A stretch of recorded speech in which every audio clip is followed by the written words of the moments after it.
সালাতু সালাম গো আমার দরুদ সালাম গো আমার কোয় নবী মুস্তাফায়।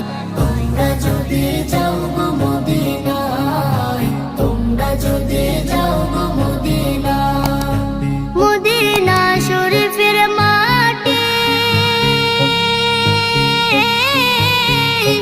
আমার চোখে মুখে বুকে মাখিও। এমন পবিত্র মাটি, এমন পবিত্র মাটি আমার নবীর রওজায়। তোমরা যদি যাও গো মদিনায়, তোমরা যদি যাও গো মদিনায়। ইয়া রাসূলুল্লাহ ইয়া হাবিবাল্লাহ, ইয়া রাসূলুল্লাহ ইয়া হাবিবাল্লাহ।